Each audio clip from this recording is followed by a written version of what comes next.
No ar, Faixa Livre, rádio jornalismo de verdade, a informação de primeira qualidade, a interpretação e os comentários das notícias, entrevistas, o contraditório.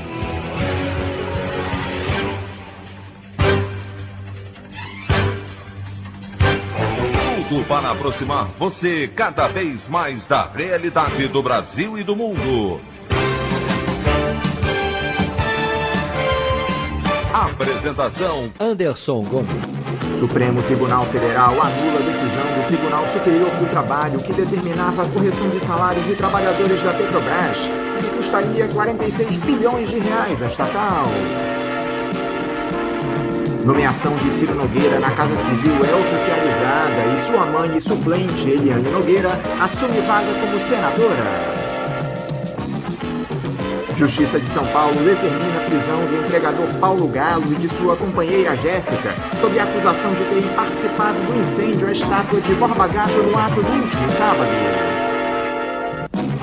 Essas e outras notícias da edição desta quinta-feira, 29 de julho do ano de 2021, do programa Faixa Livre.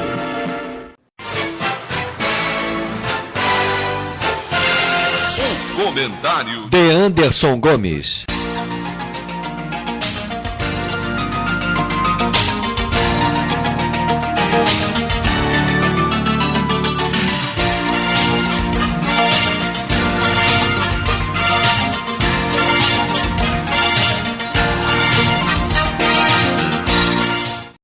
Bom dia, ouvintes. O debate que se coloca no país a respeito da postura dos militares no governo de Jair Bolsonaro tem rendido uma série de bons artigos na imprensa. Um deles, do nosso companheiro jornalista Cid Benjamin, publicado na última terça-feira no site da revista Fórum, aposta no humor. Eu passarei a leitura dele agora. O título do texto é O Barão Sempre Atual. As Forças Armadas estão preocupadas com a deterioração de sua imagem devido à identificação com o governo Bolsonaro. O desconforto se deveria especialmente devido a charges e piadas relacionando-as com a corrupção. Pesquisa recente, Datafolha, mostra que 54% das pessoas são contrárias à ocupação de cargos civis por militares. Certamente as trapalhadas do general Eduardo Pazuello na saúde e a bandalheira na compra de vacinas que vieram à tona na CPI da pandemia contribuíram para tal. Vantagens materiais de todo tipo, além de identidades no plano ideológico, levaram os militares a mergulharem de cabeça no governo Bolsonaro, só que isso os deixou na mira de gozações. O Brasil tem tradição de humor na crítica política. Ela vem do Império, quando Dom Pedro II era um alvo habitual. Nossa maior figura nesse campo foi Aparício Torelli, o Barão de Itararé. Seu pseudônimo já era um deboche. Na Revolução de 30, que levou Getúlio Vargas ao poder, era esperado um tremendo confronto em Itararé, na divisa entre o Paraná e São Paulo, mas entrou na história com o conflito em que não foi disparado um só tiro. Torelli apresentou-se então ao país como o herói da batalha que não ocorreu. Certa vez, seu jornal, Amanhã, foi invadido por oficiais da Marinha que o espancaram, em represália à publicação de fascículos sobre a revolta da Chibata. O barão não se deixou intimidar. Afixou na porta da redação o cartaz "Entre sem bater". Acusado de ligações com o Partido Comunista, Torelli foi preso na ditadura do Estado Novo. Ao chegar ao cárcere da Ilha Grande, recebeu um questionário que deveria preencher. Como seria de se esperar, as perguntas eram idiotas. Uma delas: tem vícios secretos? O barão não perdoou. São secretos, respondeu. Ele logo se tornou uma figura popular. Em 1947, candidato a vereador no Rio de Janeiro, foi eleito. Seu lema era mais água e mais leite, mas menos água no leite. Na ditadura militar, nossa tradição de humor político se manteve. Sérgio Porto, que assinava na coluna Na Última Hora com o nome de Stanislau Ponte Preta, foi uma pedra no sapato dos donos do poder. Criou o Fabiapá, o festival de besteiras que assola o país, para comentar as asneiras diárias. Pouco depois foi criado um grupo de humoristas do semanário Pasquim, herdeiro do Barão e de Stanislau. Submetido à censura de forma iminente, criou um aviso, publicado na primeira página. Abre aspas, se este selo estiver aqui, o Pasquim não está sendo censurado, fecha aspas. Quando voltava a censura, o selo desaparecia, é claro. Agora, as estultices do presidente genocida e seus amigos fardados e milicianos fizeram o humor político reaparecer em grande estilo. E com um elemento adicional. A internet e as redes sociais, antes inexistentes, lhe oferecem novos espaços de divulgação. Para Bolsonaro, reagir à gozação com violência implicaria caminhar para a ditadura. Embora este seja o regime dos sonhos do capitão, no momento não há condições para implantá-la. O que ele faz, então, é, vez por outra, processar um humorista. Mas é pior, só aumenta o ridículo. Assim, mesmo que o exército esteja preocupado com o desgaste, não há saída enquanto continuar no colo de Bolsonaro, pois o capitão não vai mudar. Afinal, como dizia o Barão de Tararé, de onde menos se espera é que não sai nada mesmo. A opinião do Faixa Livre. Bandeirantes, 1360. Estamos apresentando Faixa Livre. Voltamos a apresentar Faixa Livre. Estamos de volta, ouvintes, com o início da edição de hoje do programa Faixa Livre, que tem na sua produção a jornalista Celeste Sintra, auxiliada pela também jornalista Natália Moraes, tendo no comando do áudio o Francisco. Meu bom dia a todos. E meu bom dia também a você, que pode aqui participar nos enviando mensagens eletrônicas para o endereço ouvinte@programafaixalivre.com.br ou ainda registrando suas participações diretamente nas nossas redes sociais. No Facebook, nossa página é o Programa Faixa Livre. No Twitter e no Instagram, para deixar o seu recado, basta seguir os perfis @PGMFaixaLivre.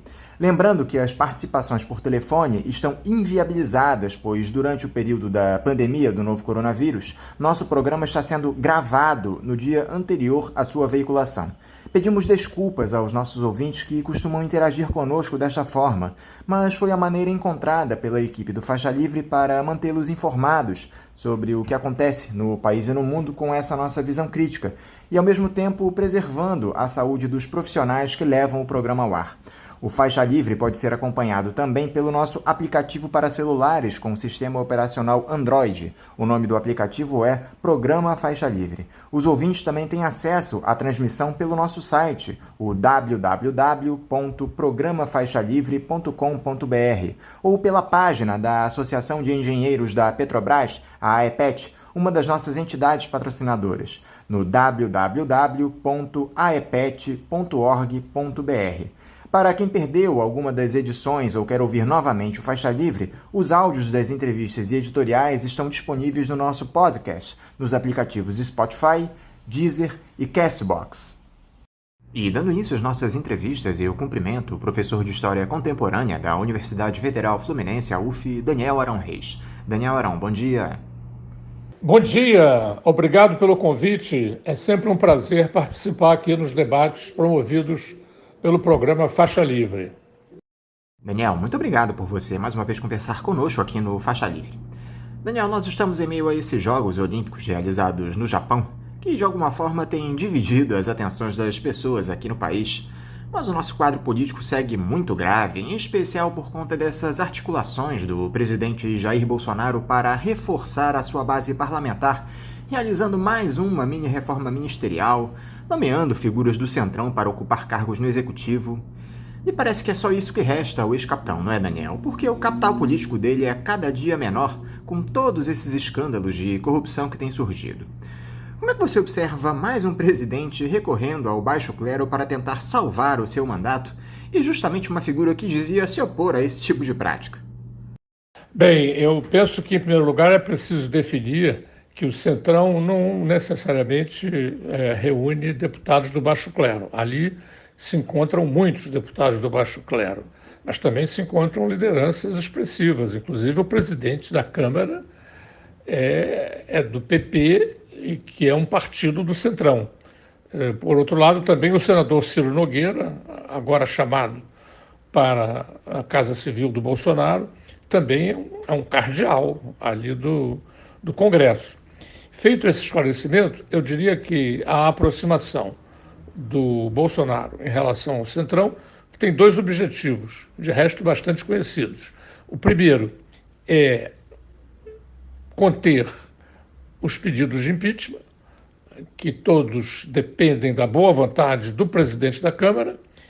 É uma falha enorme do regimento interno que atribui a decisão de abrir discussões a respeito dos pedidos de impeachment exclusivamente ao presidente da Câmara. De sorte que a gente tem hoje mais de 100 pedidos de impeachment contra o Bolsonaro, retidos arbitrariamente, mas isso é um direito conferido pelo regimento interno, retidos pelo presidente da Câmara.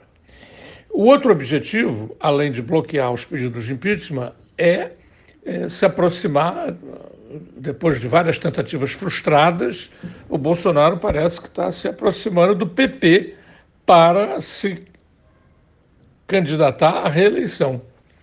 Então, esse é o segundo objetivo do Bolsonaro. É muito interessante, não é, e lamentável, do ponto de vista do quadro partidário brasileiro, perceber que partidos se agruparam em apoio ao Lula, se agruparam em apoio a Dilma e agora estão se agrupando em apoio ao Bolsonaro. Quer dizer, são partidos sem definição programática e que vivem exclusivamente da troca de cargos, da troca de prebendas, da troca de financiamentos públicos. É muito lamentável constatar que o regime político brasileiro ancora num conjunto de tão frágil definição programática. E a esse conjunto o Bolsonaro agora está se juntando, como você bem disse, contrariando promessas de campanha, como outras tantas que ele já contrariou depois que assumiu a presidência. Sou muito cético em relação a que isso possa salvá-lo da derrota nas urnas. Pode salvá-lo do impeachment, mas não o salvará da denúncia das urnas, nem é certo, se essa derrota ficar claramente anunciada, que esses partidos vão permanecer aliados ao Bolsonaro. Esses partidos estarão dispostos, não é? Como diz o bordão político brasileiro conhecido, estarão dispostos a acompanhar o Bolsonaro até, se for o caso, à beira da cova, mas não a pular dentro da cova junto com ele. O senador Ciro Nogueira, do Progressistas do Piauí, que passa a ocupar a chefia da Casa Civil, esteve com o ex-capitão essa semana para falar a respeito da indicação dos planos do Bolsonaro para esse novo cargo que acaba configurando a entrada do partido no governo. Só que com esse gesto, Daniel, o presidente acaba retirando o poder do então super-ministro Paulo Guedes, cada vez mais deslocado no governo, já que o Ministério do Trabalho, que foi recriado, havia virado uma secretaria e estava sob a alçada do posto Ipiranga. Você vê um destino possível para o Paulo Guedes nessa gestão, Daniel? O Bolsonaro vai empurrá-lo com a barriga até o fim do mandato? Por que o ministro tem incomodado tanto o ex-capitão? Na minha opinião, o ultraliberalismo do Paulo Guedes encontra-se profundamente deslocado na conjuntura das relações internacionais que se abriram aí com a pandemia. Para recuperar os estragos econômicos e sociais promovidos pela pandemia, em todo o mundo está havendo a necessidade de uma intervenção crescente do Estado. Até onde isso vai, a qualidade dessa intervenção, em todos os seus aspectos, ainda não dá para prever, mas dá para prever, sim, que, pelo que a gente já está constatando, e o exemplo mais claro disso é a política intervencionista do Biden nos Estados Unidos, está reativando a economia norte-americana através de pesadíssimos investimentos estatais. Então, pode-se prever, né, sem muita margem de erro, que nos próximos anos a gente vai assistir a esse enfraquecimento, digamos, a esse recuo, pelo menos tático, do ultraliberalismo. E, nesse sentido, o Paulo Guedes, que assumiu numa visão, né, comprometida com o ultraliberalismo, encontra-se deslocado. Né? Isso não quer dizer que o governo Bolsonaro não vai fazer uma ou outra privatização, porém, a orientação geral ultraliberal não está mais na ordem do dia. E isso cria um deslocamento básico do Paulo Guedes nesse governo. Até onde ele vai se achar em condições de permanecer, né, para além da sua imensa vaidade, né, mas até quando ele vai considerar possível, né, apelar a essas afinidades que aparentemente eram muito grandes, lá no começo do governo Bolsonaro, embora desde o início do governo os críticos observassem a contradição que havia entre a trajetória do Bolsonaro, comprometida sempre com referências corporativistas e estatizantes, observava-se essa contradição, né, entre essa trajetória e as ideias, as propostas ultraliberais do Paulo Guedes. Atribuía-se essa aliança estranha, né, ao oportunismo do Bolsonaro e à vigência, na época, do ultraliberalismo como proposta hegemônica do ponto de vista aí das relações internacionais regidas pelo capitalismo. Essa situação foi ultrapassada com a pandemia. Então eu penso que o Paulo Guedes ele vai ficar ali no governo cada vez menos decisivo, menos influente, né, do ponto de vista das suas grandes orientações. A cada passo que o governo Bolsonaro dá no sentido de enfraquecê-lo, ele responde como se fosse um repeteco, não é? Não muda nada, nós continuamos aqui executando o nosso programa. Não é verdade, não é? Esse programa ultraliberal hoje está perfeitamente secundarizado do ponto de vista do que há de mais importante no governo Bolsonaro. Não vai ser surpresa para mim se o Paulo Guedes acabar saindo do governo, assim como já saíram inúmeros dos seus assessores, acabar saindo do governo antes de terminar o mandato do Bolsonaro. De qualquer forma, é muito claro que o seu programa ultraliberal hoje já está sendo claramente abandonado pelo Bolsonaro. O problema, Daniel, é que para oferecer ainda mais espaço ao Centrão, o Bolsonaro tem escanteado os militares. O general Luiz Eduardo Ramos já demonstrou desconforto após ter sido deslocado da Casa Civil para a Secretaria-Geral da Presidência. Outro que está cada dia mais marginalizado no governo é o vice-presidente, general Hamilton Mourão. O chefe do executivo disse recentemente, em entrevista a uma rádio gaúcha, que o Mourão por vezes atrapalha, mas tem que aturar. Ele até usou uma daquelas suas metáforas, citando que vice é igual a cunhado, você não pode mandar embora, enfim. Esse desgaste crescente entre o bolsonarismo e os militares pode ter um ponto de ruptura, Daniel. E qual seria esse ponto? No momento, esse ponto de ruptura ainda não é visível. Houve, no começo do governo Bolsonaro, uma ideia que também se aplicava, aliás, ao capital financeiro, não é? Houve uma aliança que assegurou a vitória do Bolsonaro, foi uma aliança muito heterogênea. E vários vetores dessa aliança, entre os quais se destacavam os interesses do capital financeiro e os generais do Exército Brasileiro, imaginava-se que esses vetores iriam domesticar o Cavalão. O Cavalão era um dos apelidos do Bolsonaro enquanto ele estava no Exército. Só que viu-se que esses propósitos eram ilusórios. O cavalão tem autonomia própria e não se deixou domesticar. De sorte que já há algum tempo os generais perceberam que não vão ser capazes de domesticá-lo. No entanto, consideram que há razões ainda para manter o apoio ao Bolsonaro. Essas razões são duas, fundamentalmente. Em primeiro lugar, a aliança dos militares com o Bolsonaro tem rendido, como se sabe, uma participação maciça de oficiais de todas as patentes na administração pública, para além do Ministério da Defesa, onde eles ocupam posições correspondentes às suas habilitações técnicas e profissionais. Mas, para além do Ministério da Defesa, é notório que os militares, oficiais de diversas patentes, têm exercido os mais diferentes cargos.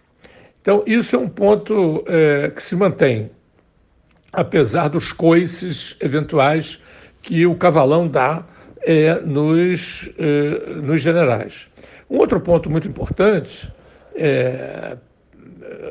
pelo qual os militares apreciam a aliança com o Bolsonaro, é o fato de que o Bolsonaro sempre fez, sempre tem feito, né, um resgate em chave positiva do tempo da ditadura. Os militares brasileiros conservaram um ressentimento muito forte no período da redemocratização da nova república, que o seu legado, né, o legado da ditadura era muito mal tratado, né, por considerações diversas, por diversos políticos, e isso fez deles uma corporação muito ressentida.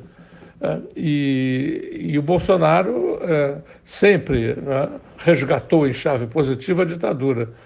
É um aspecto político muito caro aos militares. De sorte que, enquanto se mantiverem esses dois aspectos aí, eu acho que a aliança permanece.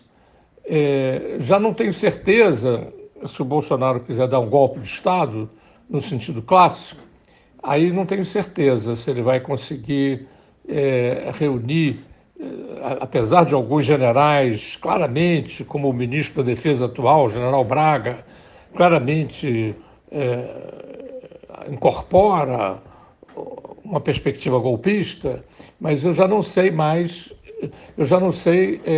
acho que já não é possível afirmar com muita certeza se vai haver a possibilidade para ele, no caso de um golpe de Estado clássico, conseguir agrupar o conjunto das Forças Armadas em torno de uma eventual tentativa desse tipo. Nesse contexto, Daniel, nós tivemos aquele absurdo fundo eleitoral aprovado pelo Congresso na Lei de Diretrizes Orçamentárias do ano de 2022 para financiar as eleições com mais de 5 bilhões e 700 milhões de reais. O Jair Bolsonaro primeiro disse que iria vetar parte do fundo por achar exagerado demais, só que ele não pode tomar essa iniciativa por não ser permitido por lei. Ou ele veta na íntegra ou sanciona. E também porque ele arrumaria um problema com o Centrão. Como é que você acha que o ex-capitão vai sair dessa enrascada, Daniel? O presidente encararia esse desgaste com a turma do baixo clero em um momento de fragilidade política? Esse fundo partidário é um escândalo. As esquerdas democráticas devem lutar com muita clareza contra esse fundo partidário. Quem deve sustentar os partidos são os militantes dos partidos, os filiados dos partidos.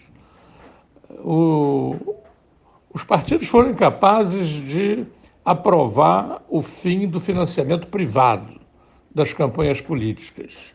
Esse fim foi, afinal, decretado pelo Supremo Tribunal Federal. E eles substituíram o financiamento privado com um imposto. Esse fundo não passa de um imposto lançado sobre a cidadania. E é escandaloso, né? E deve ser objeto de uma campanha política para a sua revogação. Agora, quanto ao quantitativo aprovado, o Bolsonaro já entrou em negociações e vai se encontrar uma fórmula para que ele seja mantido, não na altura que chegou, mas numa mediação aí, num ponto intermediário entre os valores que financiaram a campanha passada e esses 5,7 bilhões que financiariam a próxima campanha. Vai se encontrar uma fórmula aí, né? O Paulo Guedes já está sendo convocado também, né? Para ficar algo em torno de 4 bilhões e que continuará sendo um grande escândalo, né? Mas reduzindo o fundo, o Bolsonaro sempre poderá dizer, como ele já está dizendo, que fez o possível para evitar a hemorragia dos recursos públicos para financiar os partidos.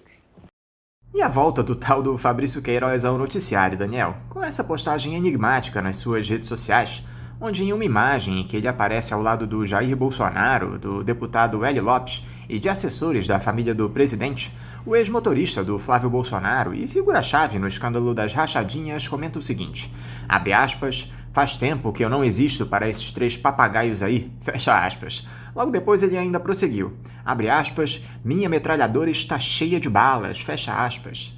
Será que Fabrício Queiroz surge como outro fantasma para o bolsonarismo, Daniel? Eu não tenho dúvidas de que ele pode comprometer demais a família do presidente se revelar o que sabe a respeito das maracutaias dessa turma. Concordo com você que se o Fabrício Queiroz quiser falar contra a família do Bolsonaro, o efeito vai ser devastador. Mas não creio que isso seja possível.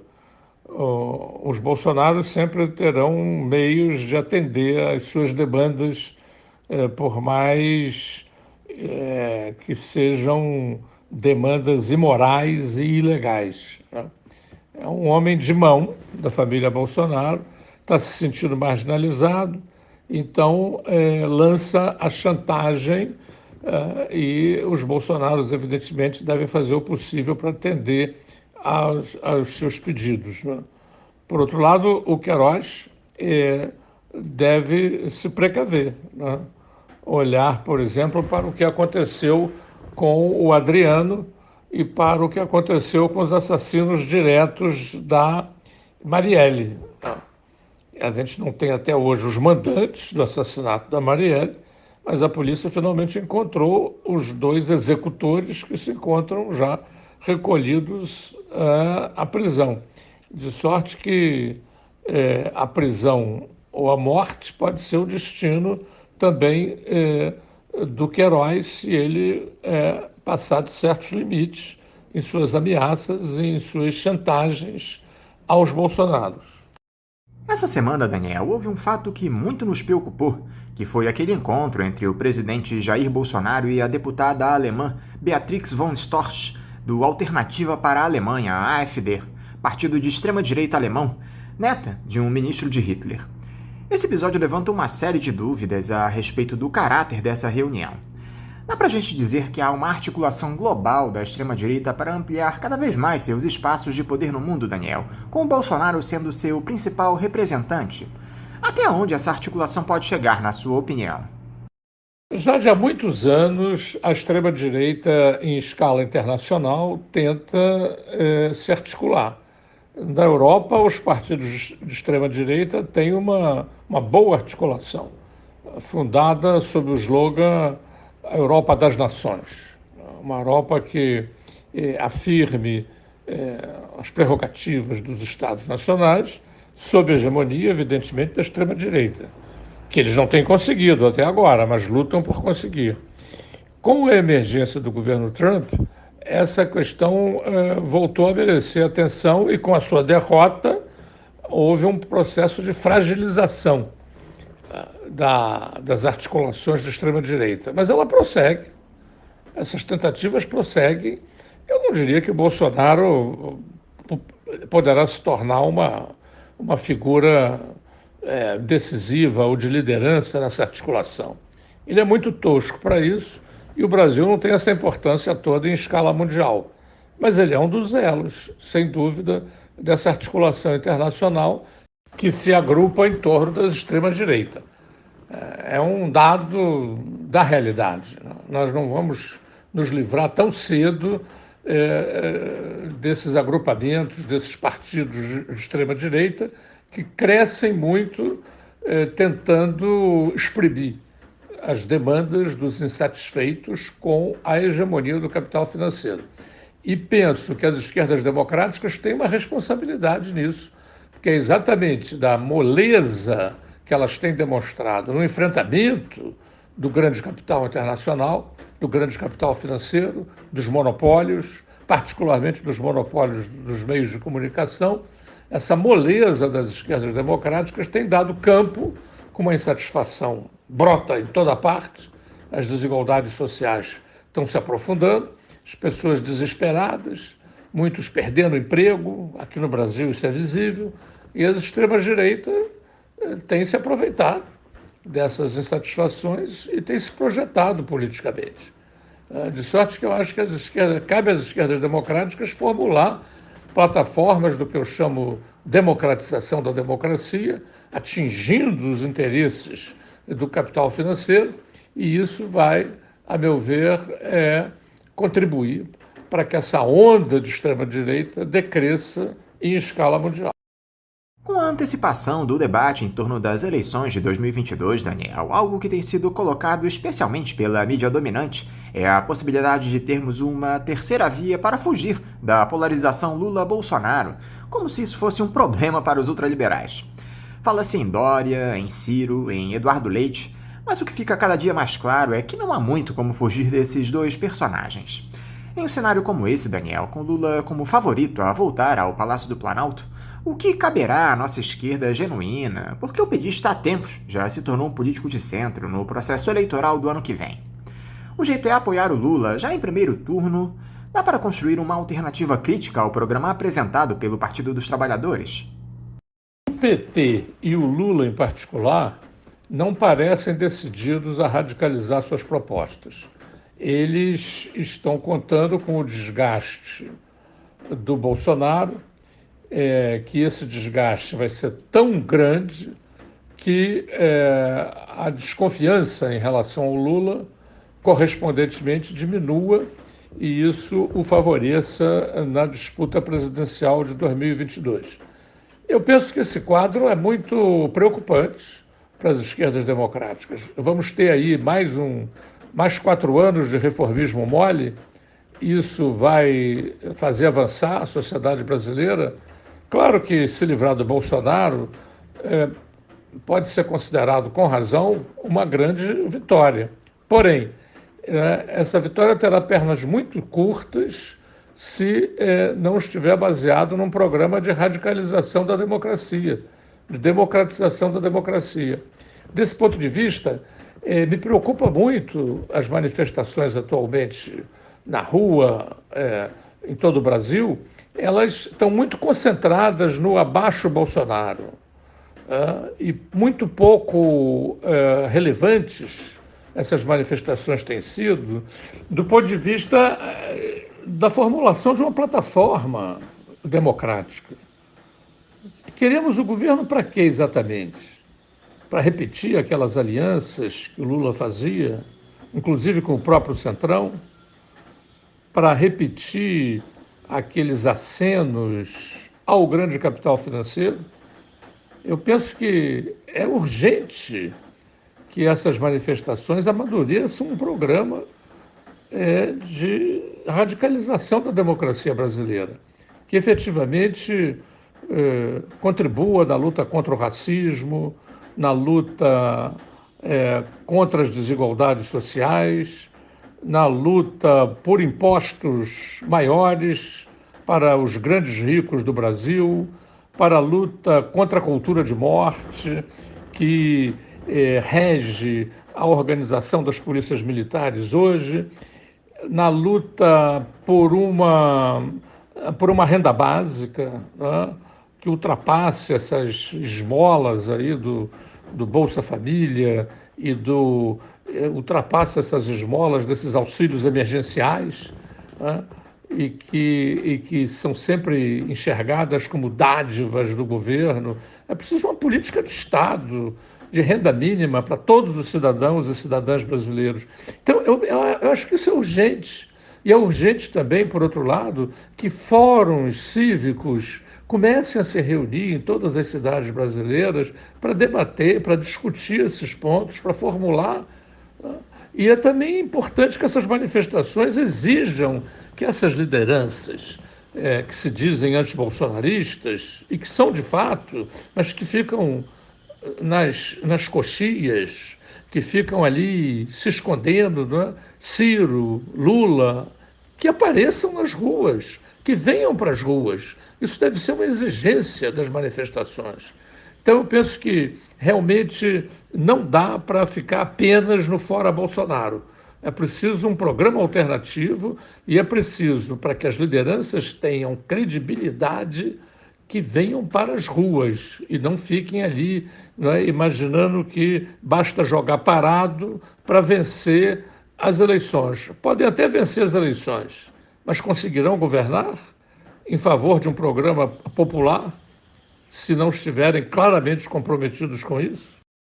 Daniel, você poderia comentar aqui pra gente também, por favor, esse escândalo de espionagem envolvendo o programa israelense Pegasus, da empresa NOS Group, que teria se aproveitado de uma brecha no aplicativo WhatsApp para invadir a privacidade de uma série de autoridades de todo o mundo? A notícia de que esse software seria vendido a agências governamentais e seria utilizado somente para perseguir terroristas e grandes criminosos. Os Estados Unidos e países da União Europeia chegaram a culpar a China pelos ataques. Essa história está muito mal contada, Daniel. O que você pode nos dizer a respeito? Qual é a impressão que você tem desse episódio? Eu já tenho dito há muitos anos que uma reivindicação democrática do século XXI, semelhante à que foi no século XX e no século XIX, a luta pelo sufrágio universal, pela liberdade de organização partidária, pelos direitos sociais. No século XXI, a grande luta democrática vai ser a luta pelo controle dos monopólios da informação e pelo controle dos estados do ponto de vista do uso dos meios de espionagem e de controle social. Desde a época em que o Edward Snowden corajosamente denunciou essa situação, né, que vem pipocando a toda hora esse tipo de escândalo. No quadro da Revolução Informática, desenvolveram-se mecanismos extraordinários de invasão da privacidade e de controle das pessoas. Sejam lideranças, sejam pessoas comuns, sejam jornalistas, sejam políticos. Né? Então, é preciso que a sociedade assuma o controle desses mecanismos de informação. Isso é absolutamente fundamental para que a democracia sobreviva. E eu acho que as esquerdas democráticas, nesse ponto, estão particularmente atrasadas. A gente vê iniciativas em todo o mundo serem tomadas contra esses monopólios por procuradores, até por políticos conservadores, por estados nacionais que estão se sentindo tolhidos, espionados, mas as esquerdas democráticas estão tardando muito a formular um programa de controle. A sociedade precisa tomar conta dessas grandes empresas. E a sociedade precisa também se assenhorar desses mecanismos de informação, impedindo que os estados se transformem, né, como é o caso nos Estados Unidos, na Rússia, na China, né, se tornem donos de informações vitais que só competem aos cidadãos, na sua privacidade, manter, guardar. Então, eu creio que isso deve ser um ponto de grande preocupação para as esquerdas democráticas no futuro próximo. Uma notícia que nós recebemos com tristeza, Daniel, foi essa do fim do canal Rebeldes no YouTube, iniciativa comandada por você, pelos jornalistas Cid Benjamin, Andréa Pena e Cristina Serra, que trazia uma série de debates extremamente relevantes para o entendimento da realidade política do nosso país, algo natural levando-se em conta o time que estava à frente do projeto. Eu queria saber, Daniel, o motivo que levou vocês a encerrarem o canal Rebeldes. Isso é só uma pausa? Há expectativa de retorno desses debates em um futuro próximo? Através do comunicado que deu notícia da suspensão por tempo indeterminado do programa Rebeldes, acho que nós tentamos esclarecer, né? Foram desafios muito grandes que se colocaram a partir da pandemia. Acho que para manter, né, o nível alto que nós sempre procuramos dar aos debates, para manter um nível de profissionalismo adequado e correspondente às demandas do momento, nós precisávamos dar uma pausa e encontrar meios e formas de, eventualmente, reaparecer, contribuindo, como sempre quisemos contribuir, para o esclarecimento das pessoas, para que as questões mais relevantes sejam abertamente discutidas. Então, eu penso que isso é que determinou. Acho que foi uma boa experiência, né, enquanto durou, e agora trata-se de examinar com carinho e com decisão, né, com também um nível de profissionalismo maior, os desafios à nossa frente, para examinar as maneiras, né, de um eventual retorno, né? Em todo caso, nós quatro que estávamos comprometidos com o Rebeldes, permanecemos inseridos nos debates, travando,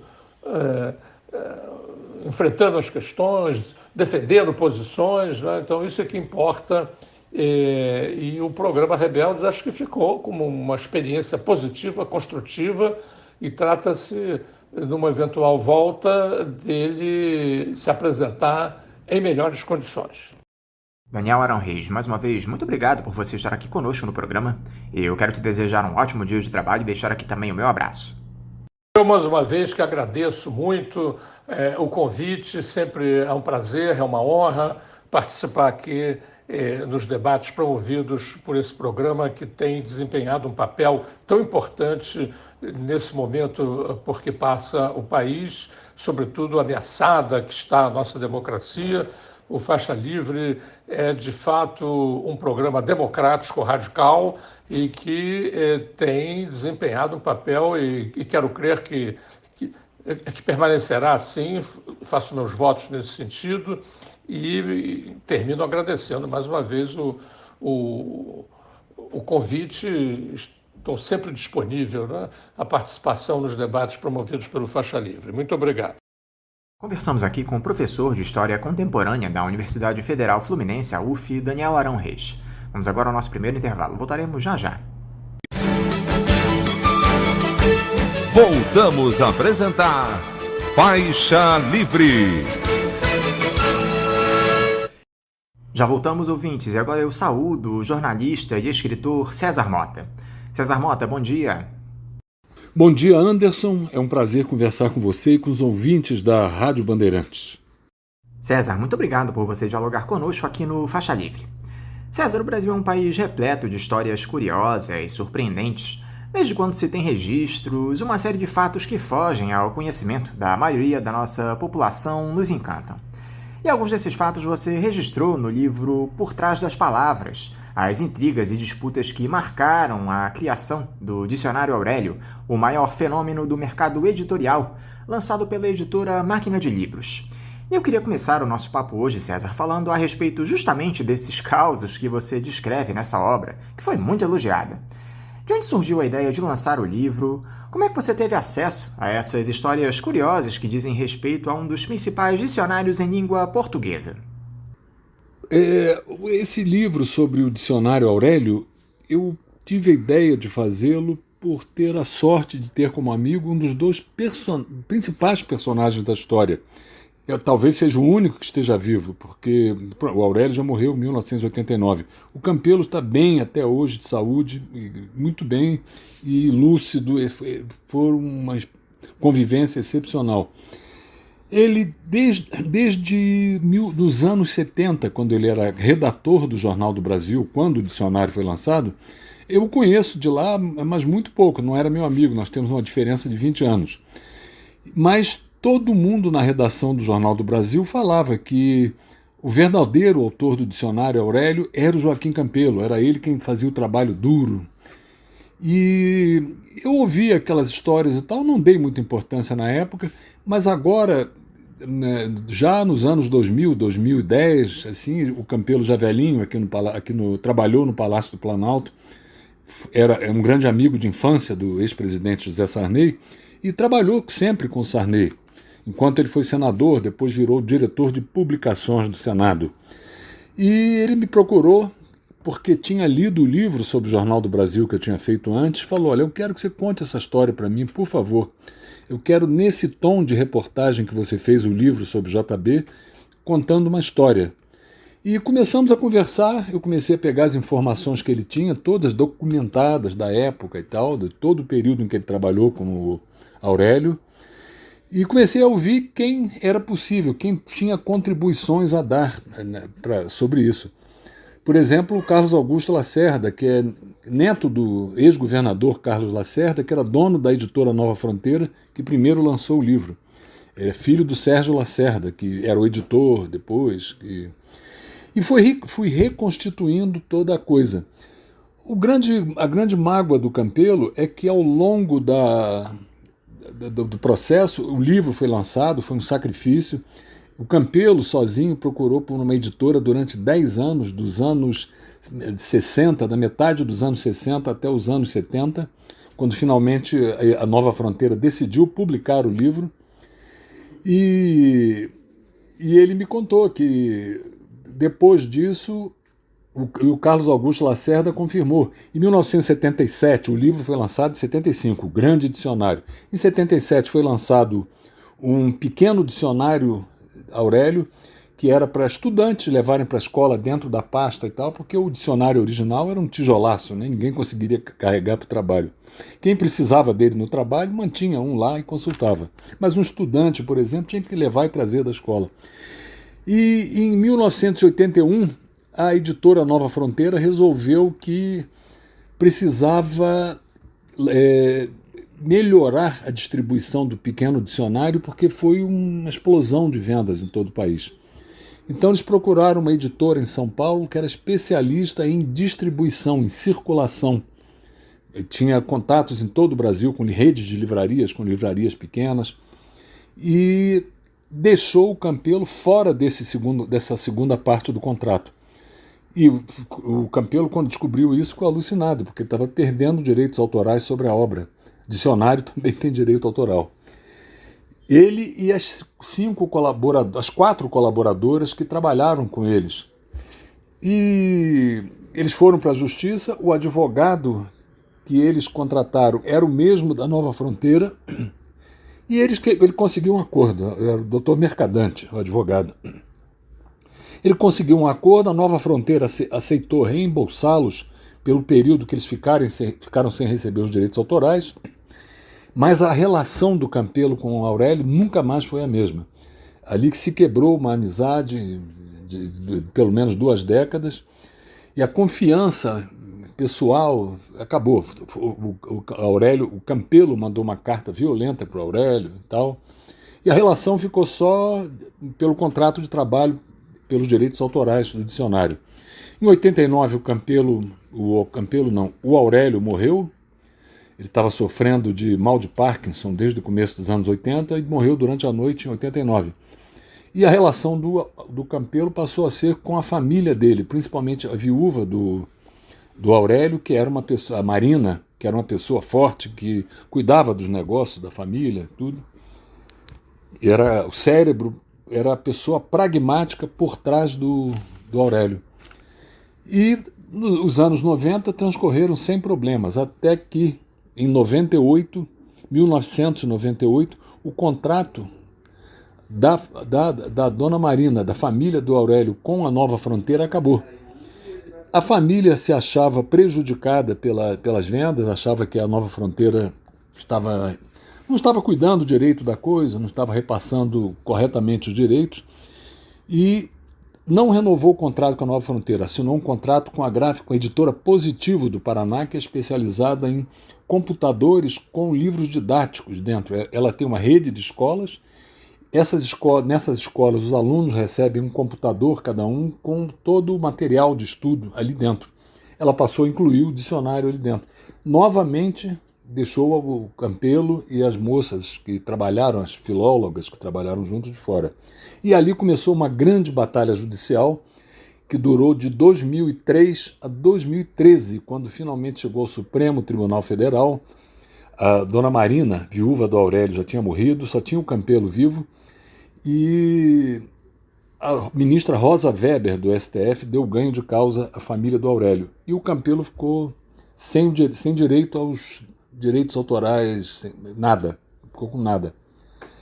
Então ele me procurou nessa época, magoadíssimo, pedindo para escrever o livro com essa história, que pelo menos para a memória da cultura brasileira e tal, ele fosse registrado como um braço direito do Aurélio. Ele não queria nem coautoria, ele queria ser reconhecido como uma pessoa importante para a criação do dicionário. E você poderia destacar aqui pra gente, César, uma dessas histórias e intrigas que marcaram o lançamento do Dicionário Aurélio? Bom, eu contei aí nessa primeira parte praticamente o mais importante das histórias. Mas tem histórias interessantes, por exemplo, o Campelo, ele foi aluno do Aurélio. O Aurélio foi trabalhar no Colégio Pedro II e foi depois na Fundação Getúlio Vargas, onde o Campelo estudava. E o Aurélio foi levado para lá a pedido dos alunos, porque ele era um grande didata, era um grande professor de língua portuguesa. E ali o Campelo e o Aurélio e o aluno Campelo ficaram muito amigos, e o Aurélio convidou para trabalhar com ele. Ele fazia tudo, de tudo um pouco. O Aurélio era tradutor, era revisor de livros, escreveu alguns contos, e o Aurélio e o Campelo começou a trabalhar na casa do Aurélio, escritório da casa do Aurélio, toda manhã ia para lá e ajudava a fazer revisão de textos, de livros, ajudava a corrigir as provas que o Aurélio aplicava no Pedro II e na Fundação Getúlio Vargas. E ficaram muito amigos assim. E o Campelo não recebia um tostão pelo trabalho. Ele fazia isso pela admiração que ele tinha pelo mestre e porque aprendia. E o Aurélio gostou muito da ideia. O pagamento está sendo feito em matéria de um aprendizado que ele está tendo aqui comigo, de filologia, de dicionarismo e tal. O Aurélio já fazia um dicionário que depois acabou, o pequeno dicionário da língua portuguesa, que era da civilização brasileira. O Campelo aprendeu tudo isso e tal. E o sonho do Aurélio sempre foi fazer um dicionário dos moldes do britânico Oxford e do norte-americano, do grande dicionário norte-americano, que é de um inglês baseado na língua inglesa falada nos Estados Unidos. E desde que ele voltou do México, ele trabalhou lá na Universidade do México, desde que ele voltou nos anos 50, ele tinha essa obsessão de fazer esse dicionário. Mas o Aurélio não era uma personalidade prática. Ele era um didata, ele era um grande filólogo, mas não tinha aquele jogo de cintura do empreendedor. E isso aí o Campelo trouxe para a dupla e resolveu ele correr atrás de um editor. Fizeram um contrato com O Cruzeiro, a falecida revista O Cruzeiro, que era dos Diários Associados, que vendia mais de 1 milhão de revistas por semana, era um sucesso absoluto. E esse contrato previa que eles publicassem semanalmente um dicionário em fascículos. Só que o Cruzeiro estava quebrando já, tinha concorrência da revista Manchete, do Adolfo Bloch, e já estava numa fase crítica, como todos os diários associados, que já não iam bem das pernas. Então, o contrato não foi cumprido. As condições de trabalho que eles pediram, um escritório para trabalhar, revisores, auxiliares, especialistas em cada uma das áreas da filologia, e não aconteceu. Então o contrato foi desfeito, assinaram um com a editora Delta, que também não foi cumprido. A editora Delta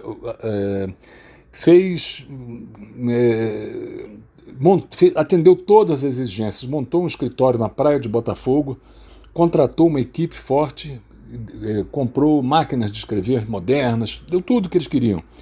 Mas o Aurélio tinha um ritmo próprio de trabalho que não era um cumpridor de prazos e não aceitava que impusessem prazos a ele. Então o trabalho atrasou, o contrato dizia que se o dicionário não fosse entregue em 2 anos, o contrato estava desfeito, e o dono da editora teria que ser indenizado pelo que ele gastou se eles assinassem com outra empresa depois disso, com outra editora. Bom, acabou que não foi cumprido o contrato e o Campelo acabou chegando à Nova Fronteira, que estava bem de dinheiro, por conta primeiro do sucesso das outras empresas do Carlos Lacerda, que tinha várias. E segundo, porque a editora Nova Fronteira tinha comprado os direitos do livro O Exorcista, que deu origem àquele filme O Exorcista, que bombou nos Estados Unidos, fez enorme sucesso no Brasil e no mundo inteiro. Eles compraram isso, foi uma tacada de sorte ou de competência editorial e ficaram com bastante dinheiro. E bancaram o dicionário, apesar de muita gente avisar, cuidado, porque é um projeto caríssimo, com papel bíblia, capa dura, são milhares de páginas, vocês vão ter problemas com isso. Mas não, foi um sucesso editorial absurdo. No primeiro ano já estava entre os 7 livros mais vendidos do Brasil, segundo a revista Veja, na época, que fazia um levantamento nas editoras, nas livrarias, nas redes de livrarias. E aconteceu depois o que eu contei, a briga por questões de direitos autorais, contrato, etc. Agora, a Celeste me informa aqui, César, que essa não é a única obra de sua autoria. Você que trabalhou durante muitos anos aqui no Rio, também lançou um livro que trata da trajetória de um dos principais veículos de comunicação da história desse país, que é justamente o Jornal do Brasil, o famoso JB, que saiu de circulação há algum tempo atrás, depois acabou reeditado, mas infelizmente sucumbiu à nova era das comunicações, onde os jornais impressos têm sofrido com esse fenômeno digital. O título do livro é Até a Última Página, uma história do JB, lançado pela editora Objetiva, que traça um paralelo entre a história do jornal e a do nosso país. Uma obra muito interessante, César. O que você descobriu nas suas pesquisas a respeito dessas coincidências nas trajetórias, César, que merece destaque? O que te encantou nessa história do Jornal do Brasil, que começou em 1891 e foi interrompida no seu formato impresso em 2010? Quanto ao Jornal do Brasil, eu trabalhei na Rádio Jornal do Brasil de 72 a 1980. Eu trabalhava na rádio, mas sempre de olho no jornal, que era a grande estrela da companhia. O Jornal do Brasil foi o melhor jornal do país do final dos anos 50, quando Jânio de Freitas assumiu a editoria geral e fez o grande projeto gráfico do jornal junto com o artista plástico, diagramador Amílcar de Castro. O Amílcar deu um visual novo ao JB, aquele visual moderno, com um L na capa, em forma de L, os anúncios classificados. E deu uma estética nova ao jornal, em cinco colunas. E o Jânio de Freitas cuidou da parte editorial, muito baseado no projeto do Diário Carioca, que foi o lançador das inovações jornalísticas norte-americanas aqui no Brasil, como o lead, sublead. Na verdade, só o lead. O sublead foi uma criação do Jornal do Brasil, do Jânio de Freitas, que criou também o Caderno B, uma linguagem mais moderna, sem aqueles vícios de linguagem do antigo jornalismo, aquela linguagem empolada, uma linguagem direta, limpa. E depois assumiu o Alberto Dines, em 1960, que completou o trabalho do Jânio com uma visão de empresa, de funcionamento do jornal como organização de trabalho.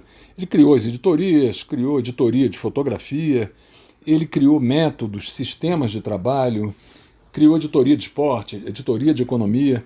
Foi aquele toque final que faltava para transformar o jornal do melhor do país. Criou uma editoria de pesquisa, o que era uma novidade. E o jornal cresceu, chegou a ter 8 comentaristas de cinema, críticos de cinema escrevendo, gente de primeiríssimo nível, inclusive cineastas, e José Carlos Avelar.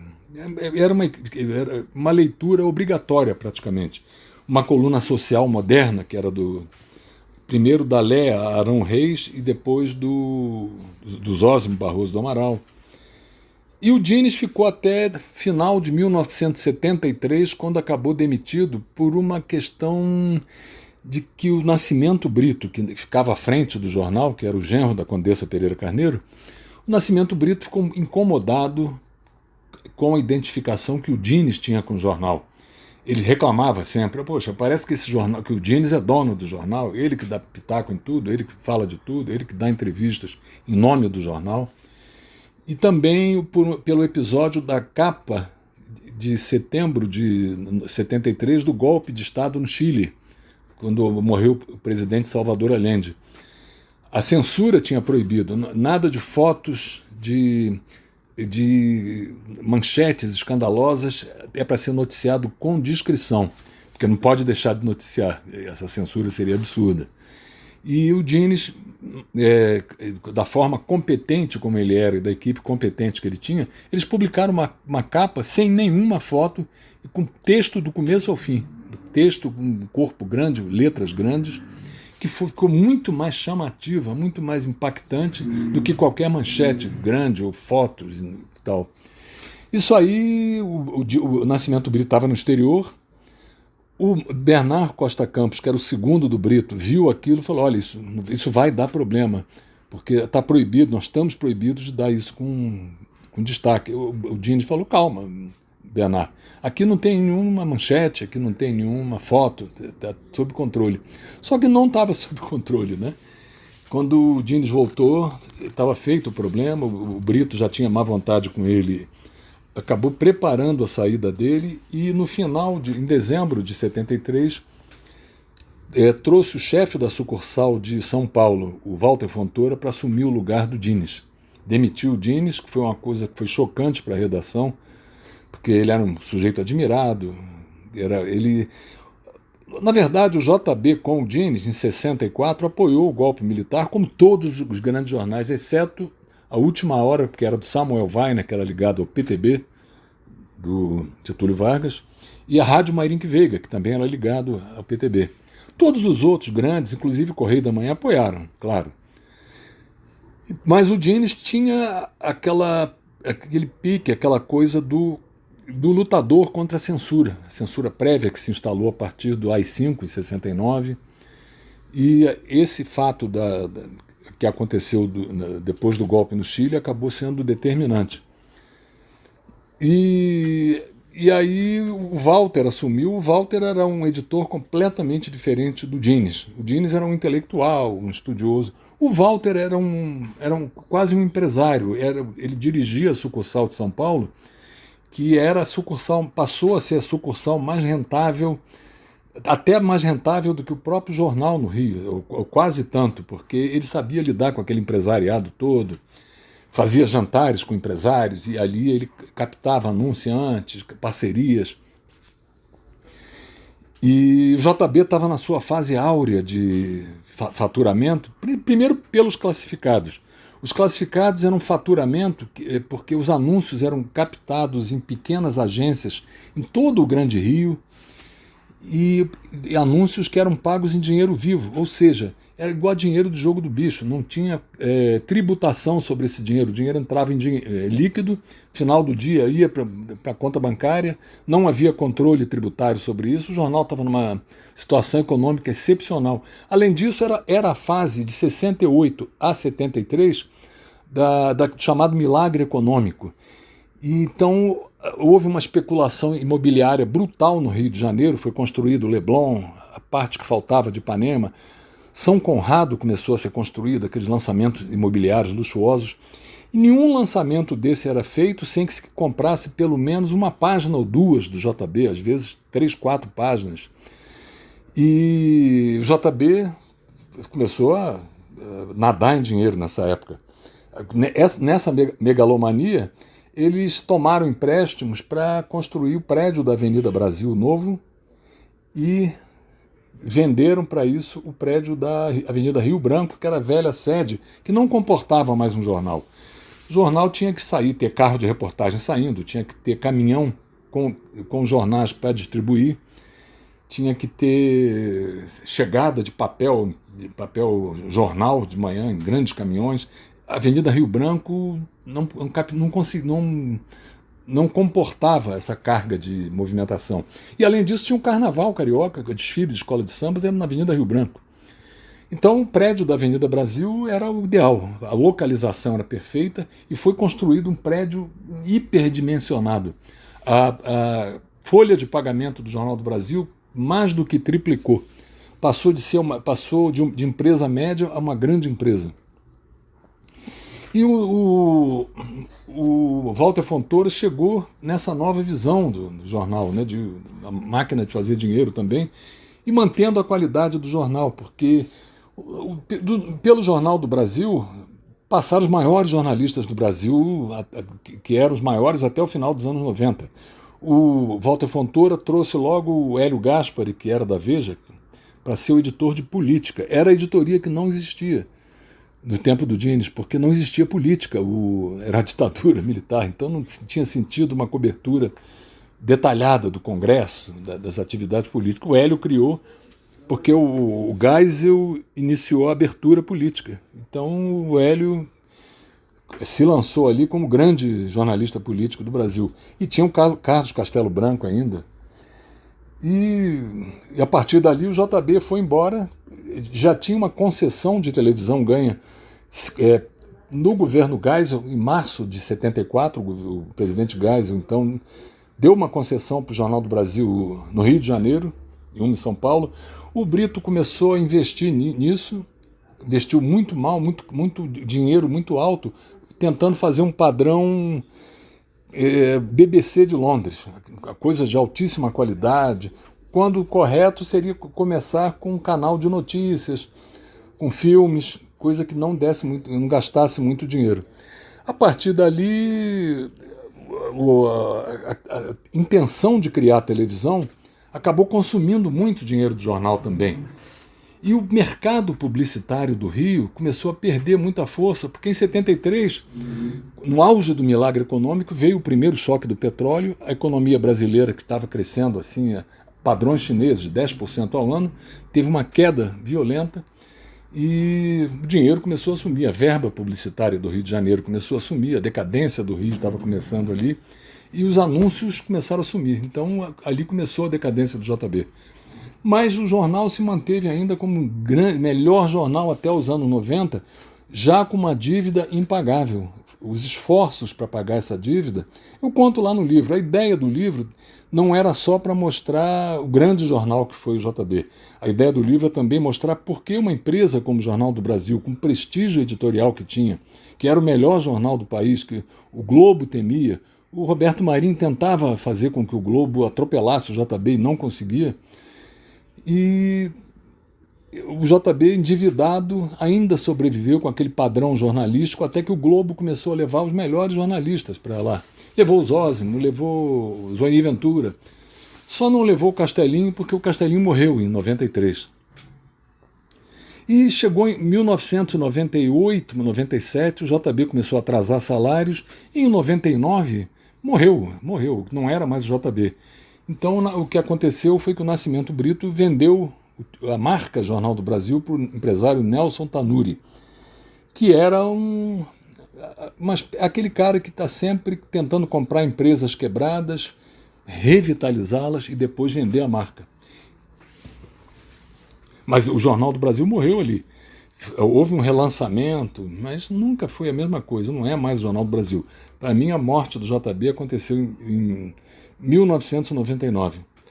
Ou melhor, em 2002, na verdade, que foi de fato quando o Tanuri arrematou a marca JB. Mas em 99 a equipe já estava praticamente desfeita, os salários não eram pagos. E a relação do JB com a política sempre foi mais ou menos a mesma dos antigos jornais. Quem tinha jornal, quem era dono de jornal, tinha uma certa certeza de impunidade na questão tributária, na questão de algumas dívidas com bancos, e tinha aquela arrogância do dono de jornal. Isso era poder. O sujeito que tinha um jornal, a maioria deles era para poder pessoal. A tribuna da imprensa do Hélio, primeiro do Carlos Lacerda, depois do Hélio Fernandes. Aquilo era uma garantia de poder. de acesso ao governo, a verbas públicas, e a eleger conhecidos, amigos para cargos no legislativo que lhe garantiam também acesso às verbas públicas. E o Nascimento Brito era muito arrogante também, ele tentou até uma carreira política, mas desistiu porque ele entrou no PTB, que era um partido de trabalhadores, e ele era um elitista. E ele fez uma dívida externa que foi paga com muito sacrifício, com a ajuda do Delfim Neto, que era um aliado, apoiava muito o JB, era amigo do Bernardo Costa Campos, e depois fez uma com o Banco do Brasil, que essa se tornou impagável, porque os juros eram em dólar. Então a dívida foi crescendo, veio a chamada Nova República, em 1985, eles tinham feito um acordo com Tancredo Neves, ou achavam que tinham feito, porque o Tancredo Neves nunca dizia não, ele deixava um talvez no ar, que mais tarde ele resolveria. Mas o Nascimento Brito considerou que o acerto estava feito, que ele resolveria o problema da dívida com o Banco do Brasil. O presidente José Sarney assumiu com a morte de Tancredo, e aí o JB veio o Wilson Figueiredo, que era o braço direito do Nascimento Brito para questões de redação, mas era amigo do Sarney. E veio também o Luiz Orlando Carneiro, que foi trazido do Rio para Brasília, porque era um homem de confiança do Nascimento Brito para a redação também. Eles foram ao Sarney e pediu uma solução para a dívida, porque era um compromisso que o Tancredo tinha assumido, caso o JB apoiasse Tancredo Neves contra Paulo Maluf no colégio eleitoral. Bom, o José Sarney não conhecia o acordo e falou, olha, eu vou seguir as regras de compliance, de éticas e relações que o Banco do Brasil tem em seu estatuto, na sua legislação, é uma empresa pública, e encaminhou ao Camilo Colla, que era o presidente do Banco do Brasil. O Camilo Colla leu as condições da dívida e falou, olha, infelizmente eu tenho obrigações, tenho respostas a dar a acionistas do Banco do Brasil, então eu não posso fazer nada, a dívida tem que ser paga como está aqui no contrato. E aí, a partir dali, o Jornal do Brasil tornou-se um inimigo mortal do governo Sarney. Se alguém pegar a coleção do Jornal do Brasil a partir de 85, vão ver que o Jornal do Brasil estava em guerra com o governo Sarney. Houve troca de cartas entre o Sarney e o Fernando e o Nascimento Brito, que estão no livro, esse livro do JB que eu escrevi. Troca de cartas com alto grau de agressividade. Quando o Roberto Campos fez 80 anos, o ex-senador Roberto Campos, que era amigo dos dois, do Brito e do Sarney, fez os seus 80 anos, o Wilson Figueiredo foi enviado lá para conversar com o Sarney, novamente tentar uma pacificação. Sarney, o Nascimento Brito quer conversar, quer acertar essas contas, não tem nenhum sentido essa briga, faz mal ao JB, faz mal ao governo. O Sarney falou, eu estou aberto para qualquer conversa, eu só não posso quebrar as regras de gestão do Banco do Brasil. Isso eu não posso. E a briga se tornou interminável e essa dívida acabou ajudando a quebrar o jornal. Agora, César, parece que no próximo dia 6 está marcado o leilão do título do Jornal do Brasil, conforme noticiou o colunista Lauro Jardim, do jornal o Globo. O lance mínimo para esse leilão é de R$3,5 milhões. Dá para acreditar que alguém vai arrematar por esse valor a marca JB, César? É possível se pensar em um segundo relançamento do Jornal do Brasil depois desse leilão? Bom, o lance mínimo de R$3 milhões no leilão da marca Jornal do Brasil não é caro para quem tem sonhos, para quem ambiciona se tornar um empresário da grande mídia, da grande imprensa brasileira.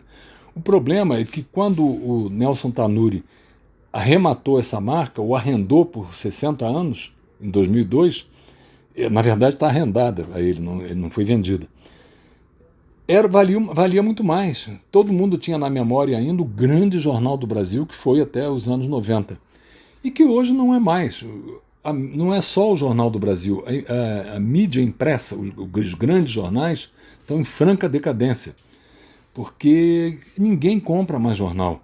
Se a gente fizer uma pesquisa entre brasileiros com menos de 50 anos, são raríssimos os que compram uma assinatura de jornal impresso para receber em casa, ou que compram jornal em banca de jornais. Ninguém compra mais. Você lê o jornal na internet, compra uma assinatura digital e se informa por ali e tem notícias o dia todo, porque tem as agências desses jornais que divulgam tudo em tempo real. Tem as TVs por assinatura, como Globo News, CNN, que dão notícias o dia todo. Tem as rádios All News que dão notícias o dia todo. Ninguém mais é pego de surpresa com uma manchete de jornal no dia seguinte. Ninguém. Ninguém vai comprar um jornal para saber o resultado de um jogo de futebol porque não pôde ouvir de noite. Já viu o jogo pela televisão, já leu no jornal o resultado, já viu na internet. Então, o jornal impresso é um produto que está em franco declínio. Já em 2010, 11 anos atrás, o New York Times encomendou uma pesquisa entre os leitores, entre o público leitor de jornais, e esse estudo mostrou que o jornal impresso teria mais 10 anos de vida, isso em 2010. Ou seja, por esse estudo, o jornal impresso não existiria mais. Conseguiu se manter até agora, mas não tem mais o peso, a importância que tinha. Nos Estados Unidos tem mais, porque eles têm acesso a documentos secretos que são obrigatoriamente revelados depois de 10 anos. A biblioteca Lyndon Johnson. Não existe documento secreto que não venha a público. Aqui no Brasil é mais difícil tudo isso. E aqui no Brasil o público leitor é muito menor também, porque a gente não tem o hábito de leitura.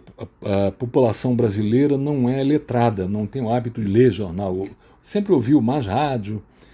E então o jornal impresso vai ter um período de vida ainda que eu não consigo estimar por quanto tempo, mas não é mais o que era. Então a marca Jornal do Brasil não tem mais valor comercial praticamente.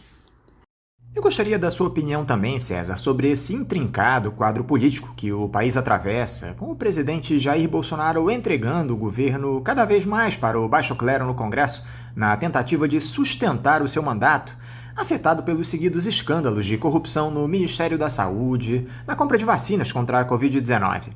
Você que está aí no centro do poder político, César, como é que tem observado essas articulações do ex-capitão para seguir no cargo? Sobre o quadro político com Bolsonaro, na verdade, ele parou de governar. É um problema do presidencialismo brasileiro. O Bolsonaro hoje está preocupado com a reeleição e, mais do que isso, ele está preocupado em evitar um possível impeachment. Todas as ações dele, a atração do Centrão para o meio do governo, tudo que ele renegava no tempo da eleição, ele está fazendo. Ele chamou para si a parte chamada negocista do parlamento. O Centrão começou lá na Constituinte como uma coisa ideológica, como uma reação à esquerda que estava muito forte. Tinha uma comissão de sistematização que preparou um esboço para ser votada no plenário, e essa comissão de sistematização, que tinha como relator o Bernardo Cabral, preparou um projeto de esquerda, um projeto para um país parlamentarista, com sistema parlamentarista, e 4 anos para o presidente Sarney, que queria 5. Então o Centrão se formou para derrubar tudo isso no plenário, com gente que ia da centro-direita, ali, moderados, até a ultradireita, que era muito disfarçada, ninguém assumia que era de direita. E aí juntou o PFL, na época, que hoje é o Democratas, encolheu muito, juntou a parte conservadora do então PMDB, PTB, que não era mais um partido trabalhista como o de Getúlio, né? Tinha saído das mãos do Brizola por obra política do Golbery. E este Centrão mudou todo o projeto, voltou aos 5 anos para o Sarney, voltou a um sistema presidencialista, neutralizou a reforma agrária radical que estava previsto no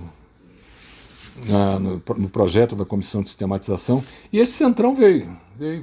Ele não era mais um grupo formal.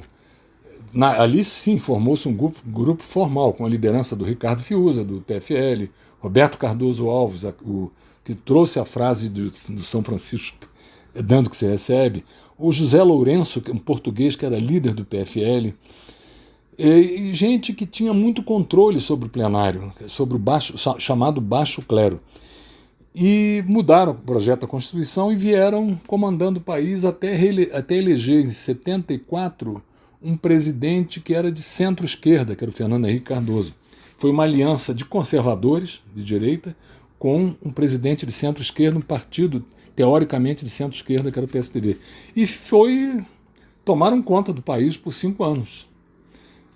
Reeleições sucessivas, fazendo um contraponto com o PT que crescia, e até perdeu o poder com o desgaste que teve depois da crise de 1998-2000. É uma crise que veio de fora, uma crise econômica que começou na Ásia, no Japão, com o sistema imobiliário do Japão, seguido por uma crise fiscal mexicana. O real, a moeda brasileira, foi atacada também. O Fernando Henrique se reelegeu e fez logo uma desvalorização do dólar, que chocou todo mundo, porque estava muito fácil. O dólar valia praticamente, um real valia praticamente $1. Então os brasileiros, a classe média brasileira foi ao paraíso, viajou o mundo todo. Nós ficamos ricos de repente. E aí, em 98, nós tivemos que cair na real. Houve a desvalorização assim que o Fernando Henrique tomou posse. Isso aí desgastou terrivelmente o governo, o Fernando Henrique. E em 2002 o Lula venceu o José Serra, que é incrível. O José Serra não trabalhou com o Plano Real, não trabalhou em apoio ao Fernando Henrique. Ele trabalhou de uma forma autônoma e sendo acusado da desvalorização do real, sendo acusado de privatista, o que o Serra positivamente não era naquela época. O privatista do governo era o Pedro Malan, que era o chefe da economia. Então o PT ganhou e fez o que fez, todos aqueles escândalos de corrupção que levaram a ultradireita a ressurgir das cinzas e elegeu o Bolsonaro. E o Bolsonaro como aquele antipolítico, que não vai se meter com o Centrão, que se gritar pega Centrão, não fica meu irmão, e não está cumprindo nada disso, que isso é impossível, e que o Bolsonaro sempre foi, na hierarquia parlamentar, sempre foi abaixo do Centrão. Tinha o Centrão, que eram caras articulados, e tinha o baixo clero. O Bolsonaro era do baixo clero. Aqueles deputados que ninguém presta atenção, ninguém vê o que eles fazem. E, de repente, um deles ascendeu à presidência e, com pretensões golpistas, sem condições técnicas mínimas, intelectuais de governar. E agora ele tenta sobreviver a um pedido de impeachment, são mais de 100 já com o presidente da Câmara. Lá não foram arquivados, não, eles estão na gaveta do presidente da Câmara. E também já de olho na reeleição. Essa reforma ministerial é totalmente voltada para a reeleição. Botaram o Ciro Nogueira na Casa Civil, que é um articulador, este sim, é um articulador de Centrão, vai mexer em alguns outros ministérios. E os militares, César, como é que eles ficam diante de tantas humilhações promovidas pelo presidente da República até aqui? Você acha que eles seguirão ao lado do Bolsonaro até o fim? Um desembarque do governo estaria no radar, na sua opinião? Em relação aos militares no governo, a impressão que dá, os militares, eles ajudaram a eleger o Bolsonaro, essa é a verdade. Um famoso Twitter do então ministro do Exército, não era ministro do Exército, era o comandante militar do Exército, porque tinha um ministro da Defesa, que tweetou que botando pressão em cima do STF, o Lula tem que ser preso, que não podemos viver com essa corrupção. Isso aí garantiu um apoio dos militares ao Bolsonaro, que está se sustentando até agora. Essas movimentações do Braga Neto, de alguns chefes militares, é neste sentido. Medo de que o Lula se eleja no ano que vem, claro, evidentemente. E também há um outro fator que eu acho que é fundamental. Eles estão com excelentes cargos. O Bolsonaro publicou um decreto que garante ao militar que está na ativa, se ganha um cargo no governo, ou até na reserva. Se ele ganha um cargo no governo, os salários se acrescentam, se somam os 2 salários. Antes tinha o teto, de teto salarial, que era do ministro do Supremo. Agora eles ganham mais do que isso, porque conseguem juntar 2 salários. E tem um número recorde de militares em funções que eram de civis. Então, isso aí também garante um apoio. O Bolsonaro tentou aqui usar a técnica do Hugo Chávez, que foi fazer um governo com militares em cargos estratégicos e bem remunerados. E estamos aí às voltas com isso, essas ameaças constantes do Bolsonaro de golpe de Estado que não vão se concretizar. Não há nenhuma condição de haver golpe de Estado no Brasil, as instituições são fortes.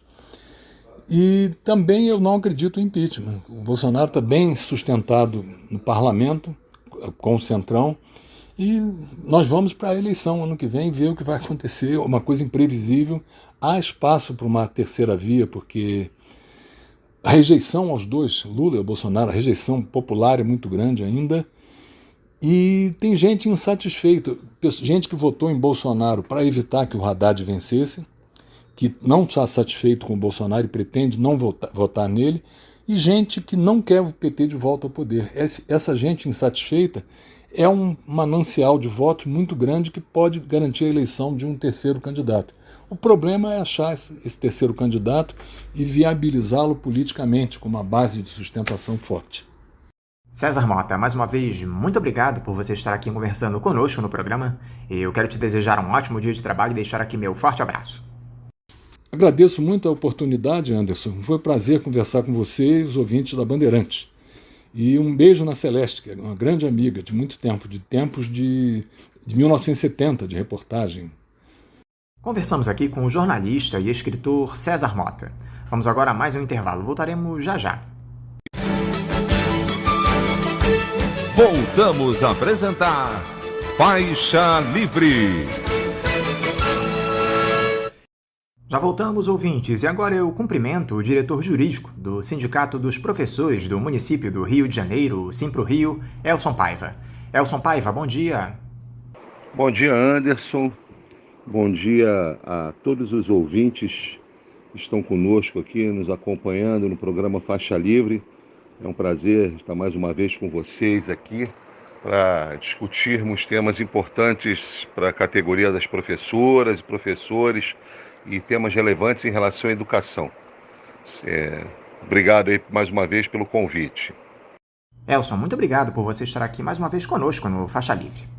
Elson, eu quero começar com essa importante notícia de que vocês, do Sindicato dos Professores, aprovaram em assembleia virtual, realizada no último dia 17, a proposta patronal de acordo salarial para a educação básica, com um reajuste de 5,5%, sendo 3% em agosto e 2,5% em setembro, além da manutenção de todas as cláusulas sociais da Convenção Coletiva de Trabalho.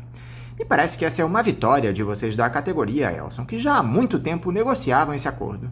Diz aqui pra gente, por favor, como é que ele foi construído? Esse acordo atendeu às demandas de vocês do sindicato, do que vocês precisaram abrir mão? Anderson, a pergunta é muito importante porque ela situa como está a posição de negociação no nosso país em relação às convenções coletivas de trabalho. A primeira coisa que eu queria registrar aqui é que as pessoas têm que saber, os trabalhadores têm que lembrar disso, as convenções coletivas de trabalho, elas são a nossa lei, mas elas não estão numa lei instituída pelo legislativo, né? Ela é uma lei onde nós fazemos um acordo com os patrões e esse acordo tem que ser mantido, cumprido, dentro do prazo estabelecido da convenção coletiva, que para nós é anual. Então, dentro dessa nossa convenção coletiva da educação básica aqui no Rio de Janeiro, nós temos inúmeras vantagens para os professores e professoras. Gratuidade para filho de professor, licença gala, licença luto, licença para levar os filhos ao médico e os pais também, uma conquista que nós tivemos, principalmente nessa questão da pandemia, levar os pais também ao médico, a pré-estabilidade, aposentadoria, ou seja, uma estabilidade em que o indivíduo, o professor tem 2 anos antes de se aposentar, ou seja, que garante que ele não é demitido para poder ter o tempo e o tempo de contribuição também para ele poder se aposentar. O triênio, que é uma vantagem, né, de 3% a mais no salário, né, a cada 3 anos de trabalho na instituição, entre outras coisas. Então, a Convenção Coletiva de Trabalho é um documento importante para nós, é um instrumento de luta conquistado com muita resistência dessa categoria, com muita pressão dessa categoria, feita por movimentos de greve anteriores a esse momento que estamos agora, né? E a questão do reajuste, ela foi uma situação que o ano passado, apesar de mantermos também a convenção coletiva com todas as suas cláusulas sociais, nós não tivemos reajuste o ano passado por conta da pandemia e por conta de toda uma crise que se instalou no nosso país, não só pelo próprio coronavírus, mas também pelas irresponsabilidades administrativas do governo federal.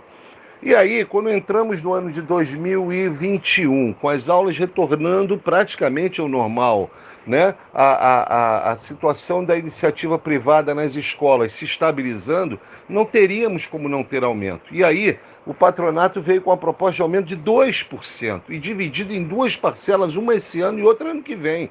Então era inadmissível. Nós, inclusive, apontamos na negociação que queríamos, então, o dissídio, a decisão pela justiça, porque o diálogo não estava avançando, até que, num dado momento, eles entenderam que não daria para avançar dessa forma. Então, através de uma dura negociação, apesar do nosso INPC ter chegado a 6,94 desse ano, nós conseguimos avançar num aumento de 5,5%, dividido nessas 2 parcelas, mas que entendemos que é uma forma de não perdermos o poder aquisitivo da categoria e também conseguirmos manter toda a nossa convenção coletiva, que para nós é o ponto principal também a cada ano para manutenção para a categoria. E o que é que os professores acharam desse acordo, Elson? Houve adesão expressiva a essa negociação realizada por vocês do Simpro?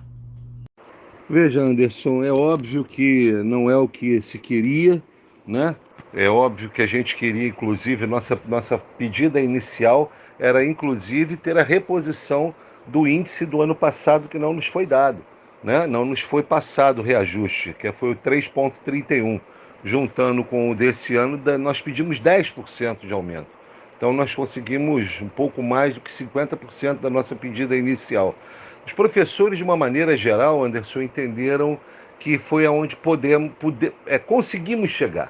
Foi aonde a possibilidade nesse momento de mobilização que nós tivemos, né, com grandes atos que fizemos nas ruas, nas portas das escolas, cobrando os donos de escola esse reajuste, foi o avanço que nós conseguimos. O Simpro Rio fez uma campanha gigantesca, carros de som, propagandas em rádio, atos na porta das escolas. Fizemos uma mobilização muito grande para chegarmos aonde nós chegamos. Então a categoria entendeu que o esforço foi feito e ela sabe que nesse momento de crise ter conseguido muito mais do que outras categorias que, mais uma vez, infelizmente, estão conseguindo índices menores, muito menores que os nossos e alguns até zero, ela entendeu que realmente nós conseguimos um avanço enquanto categoria, não só enquanto sindicato, mas enquanto categoria.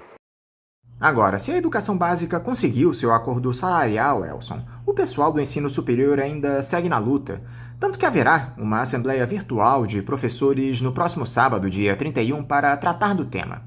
A quantas anda essa negociação do ensino superior, Elson? Quais as principais reivindicações de vocês nessa proposta de convenção coletiva de trabalho? Anderson, diferentemente da categoria da educação básica, que no ano passado, em 2020, não teve reajuste nenhum, a convenção coletiva, que já tinha sido renovada em 2019, do ensino superior, garantia para o ano de 2020 o reajuste do INPC que ocorresse no período nosso da database, que foi 3,31.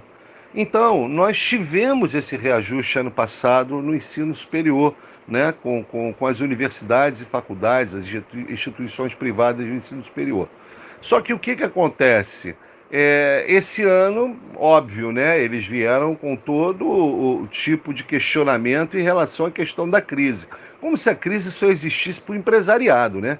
Eu acho que o empresariado brasileiro não está olhando para as ruas, não está vendo aquilo que eles elegeram, que fez com que a sociedade chegasse ao ponto que nós estamos, né? Com a fome batendo na porta de todos. Então, só que o que acontece?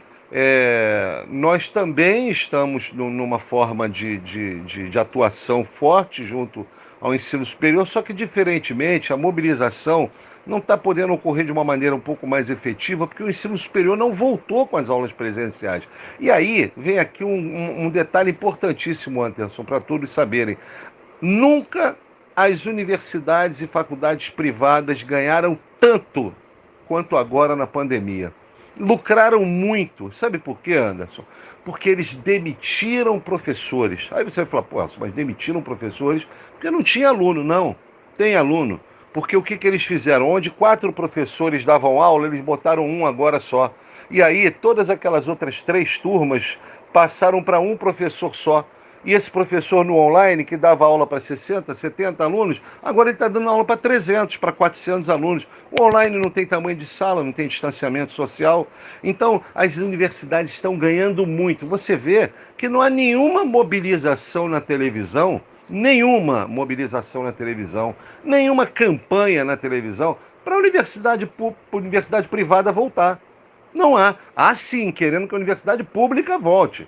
Mas a privada, de jeito nenhum, não fazem nada. Eles não querem aula privada, eles querem continuar de preferência até o fim dos tempos da maneira que está, porque eles estão ganhando rios de dinheiro. Então, devido a essa falta de presença dos colegas das faculdades para a gente manter um diálogo mais efetivo, nós estamos em diálogo, né, e constante, e chegamos a uma negociação com o patronato do sindicato das mantenedoras, né, das universidades, e convocamos uma assembleia para agora sábado, dia 31, às 10 horas, para discutirmos a proposta que se chegou na mesa de negociação. Uma proposta que o patronato apresenta e que, é óbvio, nós temos que apresentar para a categoria para poder ser avaliada e ver se é isso que a categoria entende, cara, para esse momento que estamos, se é o que a satisfaz para podermos avançar e para ano que vem a gente tentar avançar na luta. Entendeu? Isso aqui é o que a gente está propondo para essa Assembleia agora. No que diz respeito ao retorno das aulas presenciais, Elson, tanto na rede privada de ensino como na rede pública, nós vimos recentemente o ministro da Educação, Milton Ribeiro, fazendo um apelo em rede nacional para a retomada das atividades em sala de aula em uma tentativa de minimizar os prejuízos provocados por essa pandemia aos estudantes. Essa retomada já foi iniciada, mas é hora, Elson, de se voltar às aulas presenciais. A Covid-19 já deu a trégua suficiente para que haja retomada das atividades em segurança? Anderson, uma excelente pergunta, porque a fala do ministro na televisão é uma fala inócua, que não representa o que a própria universidade que ele tem, porque ele é dono de universidade, né? Da universidade privada, uma universidade privada em São Paulo, que eu não vou ficar fazendo propaganda dela aqui, nem ela mesma estimula o retorno da aula presencial. É incrível, né? E ele pede para que todos tenham aula presencial. Eles querem aula presencial, o Anderson, para as crianças poderem ficar sendo tomada conta, porque eles imaginam, para essa categoria da sociedade, acha que a escola pública e a escola privada do ensino na educação básica serve apenas para tomar conta do filho da sociedade, enquanto a sociedade produtiva está trabalhando e gerando lucro para o patrão. Então é isso que eles pensam que as escolas são depósitos de criança, depósitos de jovens e de adolescentes. Tá entendendo? Não é assim. Nós entendemos que a escola é um espaço de formação, é um espaço de construção, é um espaço onde a sociedade se constrói, onde a democracia se explica e se apresenta para a sociedade, e é dali que se formam os cidadãos. Então, o retorno da aula presencial nesse momento, Anderson, nós já sabemos que não era nem para ter retornado antes. O ensino privado aqui no Rio de Janeiro já retornou desde outubro do ano passado. Ali, com toda uma dificuldade inicial, mas nós retornamos às nossas atividades desde outubro do ano passado. Então, para a rede privada, esse retorno ele já está acontecendo, com todas as dificuldades, com todas as resistências que nós tivemos em relação a isso, né? Com algumas outras não, né? Então a gente entende que o retorno ainda não era nesse momento possível, até porque você vê agora que com a nova cepa do vírus, né, do coronavírus, a cepa indiana, a gente está percebendo não uma mortalidade maior, né, pelo menos é o que as pesquisas têm mostrado, mas tem mostrado, até porque a vacinação tem avançado, né, mas tem mostrado uma maior contaminação, e com isso você acaba causando maiores restrições dentro da sociedade, e pessoas doentes que podem morrer, não que não mata, podem morrer. Tá entendendo? Então a gente tem que tomar muito cuidado. Você vê Estados Unidos agora já está retornando novamente o questionamento do uso da máscara. Eles tinham abolido o uso da máscara e estão retornando. O presidente dos Estados Unidos criticando as pessoas que não tomam vacina. Lá também tem negacionistas. Estados Unidos só vacinou 50% da população. Estados Unidos está com vacina perdendo validade na geladeira. Tá entendendo? Tem vacina para vacinar, acho que o mundo todo nos Estados Unidos, e eles não conseguem vacinar a outra metade da população. A que ponto você vê como é que o negacionismo está enraizado no mundo? Entendeu? Então, esse retorno das aulas ele é muito prematuro. No município, Elson, a volta às aulas após o recesso se dará na próxima segunda-feira, dia 2, com trabalhos presenciais que já acontecem desde março de maneira opcional. Vocês do sindicato pretendem ou têm feito algum tipo de vistoria nas unidades de ensino para saber se há segurança para o retorno presencial? Anderson, infelizmente, o que a gente tem é que na rede pública, principalmente na rede pública municipal, os problemas são 5 vezes maiores. Por quê? Primeiro, por total falta de estrutura das escolas, que já vinham antes da pandemia, né? Problemas de limpeza, problemas de estruturas dos banheiros. As salas, né, houve uma grande vantagem num determinado momento para o município, que foi a colocação de aparelhos de ar-condicionado, né, nas salas. Só que o que acontece? A maior parte das escolas hoje municipais não tem mais janela. As janelas foram blindadas quando era de ferro, foram soldadas, ou quando era possível botavam até cimento, fechando, né, tijolo, fechando as paredes. As escolas não têm circulação de ar. E você agora vai liberar o quantitativo normal de alunos dentro da sala, onde não, o de 1 metro é o suficiente. Não existe distanciamento de 1 metro entre crianças, entre jovens e adolescentes. É impossível. É impossível. Então, como é que você vai dizer que isso não vai desenvolver a maior contaminação dentro da sociedade? É uma irresponsabilidade. Eu queria saber se os filhos dos governantes estão indo para a escola. E se eles estão indo para a escola, se as suas escolas estão cumprindo os protocolos de maneira rígida. Talvez até estejam, porque são escolas privadas, e onde o filho do governante, do deputado, do vereador estuda, é vitrine. Então, talvez, pelo menos na sala dele, já estar cumprindo os protocolos. Porque em outros lugares a gente não está vendo isso. É uma pena porque nós, enquanto sindicato, não temos poder de fiscalização, temos poder de denúncia. Recebemos a denúncia dos professores e enviamos para a vigilância sanitária de acordo com o que nos é passado. E a gente sabe muito bem que a vigilância sanitária não consegue nem cumprir a sua verdadeira função, que é zelar pela saúde pública em estabelecimentos comerciais, né, em setores públicos, não consegue, quanto mais dentro de uma escola. Elas não vão, infelizmente, não vão. Os professores da rede particular, Elson, têm levado a vocês do sindicato reclamações a respeito das tais regras de ouro que teriam de ser adotadas pelas escolas para que houvesse alguma segurança nessas aulas presenciais. Os empresários têm cumprido as medidas estabelecidas para se evitar as infecções pelo coronavírus? Então, Anderson, os professores têm nos procurado sim, têm colocado várias situações que ocorrem dentro das escolas, alunos que não usam a máscara, a falta de material cedido, né, dado pelo empregador, tais como máscaras, ou face shield, ou luvas quando necessário, álcool gel, limpeza nos banheiros, arejamento nas salas de aula, distanciamento entre os alunos. Ou seja, dentro da rede privada, nós encontramos também escolas que não têm condição nenhuma de abrir.